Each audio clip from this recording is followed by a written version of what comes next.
ನಮ್ಮದೇ ಆಸ್ತಿಗೆ ಇವತ್ತಿನ್ನು ಕೆಂಪುಕೋಟೆ ಕಲ್ಲು ಹೊಡೆಯೋದು, ಅದ್ರ ಮೇಲೆ ಆಕ್ರಮಣ ಮಾಡೋದು, ಏನೆಲ್ಲ ನಮ್ಮ ಆಸ್ತಿ ನಾವೇ ಹಾಳು ಮಾಡ್ಕೊಳ್ಳೋಂಥ ಹೋರಾಟ ನಮ್ಮ ಸ್ಟಾರ್ಟ್ ಆಗಿದೆ. ಇದು ಭಾಳ ಬೇಸರ ಉಂಟು. ಈಗ ಹೊಸ ಜನ್ರೇಷನ್ ಏನಾಗಿದೆ ಕೇಳಿದ್ರೆ ಇನ್ನೇನು ಗೊತ್ತಿಲ್ಲ, ಏನೋ ಬಂತು ನಾವಿವತ್ತು ಆರಾಮಿದ್ದೀವಿ.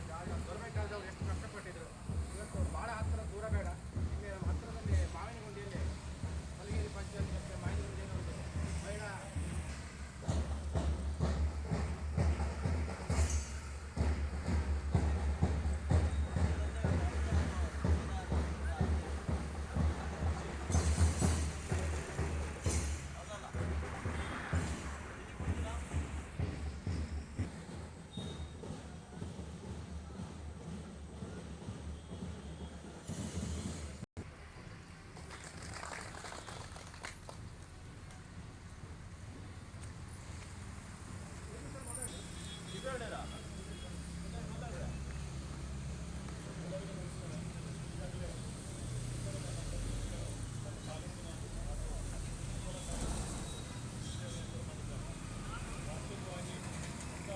ಇಲ್ಲಿ ಸ್ವಾತಂತ್ರ್ಯಕ್ಕೆ ಒಂದು ಚಾಲನೆ ಕೊಡ್ತಾರೆ ಆ ಭಾಗದಲ್ಲಿ.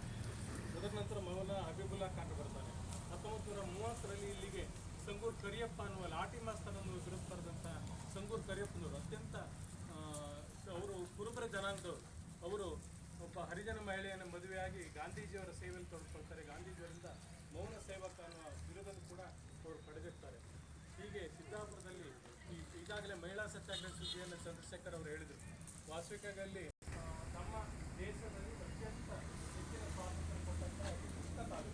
ಅದರಲ್ಲೂ ವಿಶೇಷವಾಗಿ 208 ಮಹಿಳೆಯರ ಸ್ವಾತಂತ್ರ್ಯದಲ್ಲಿ ತಿಮ್ಮಪ್ಪ ನಾಯಕರು ಅಂತ ಅಂತಾರೆ. ತಿಮ್ಮಪ್ಪ ನಾಯಕರು ಅಂತ ಹೇಳಿದ್ರೆ ಅವರು ಕೂಡ ಶಿರಸಿಯ ಮಾರಿಕಂಬ ಇದನ್ನು ಕಾಲೇಜನ್ನು ಸ್ಕೂಲನ್ನು ಸ್ಥಾಪನೆ ಮಾಡುವಲ್ಲಿ ಮುಂಚೂಣಿಯಲ್ಲಿ ಇದ್ದವರು. ಅದರ ಪ್ರಾಚಾರ್ಯರು ಕೂಡ ಕೆಲಸ ಮಾಡಿದವರು. ಬಸವನಗುಡಿ ಎದುರುಗಡೆ ಅವ್ರ ಮನೆಯ ಪೂರ್ವ ಇತ್ತೀಚಿನ ಕೆಲ ವರ್ಷಗಳವರೆಗೂ ಇತ್ತು. ಅವರು ಸ್ವಾತಂತ್ರ್ಯಕ್ಕಾಗಿ ತಾನು ಹೋರಾಡಬೇಕು ಅಂತ ಹೇಳಿ ಮದುವೆಯನ್ನು ಕೂಡ ತ್ಯಜಿಸಿದ್ದಾರೆ. ಅವರು ಬಾಬು ರಾಜೇಂದ್ರ ಪ್ರಸಾದರ ಪರ್ಸನಲ್ ಅಸಿಸ್ಟೆಂಟ್ ಆಗಿ 2 ವರ್ಷ ಕೆಲಸ ಮಾಡಿದರು.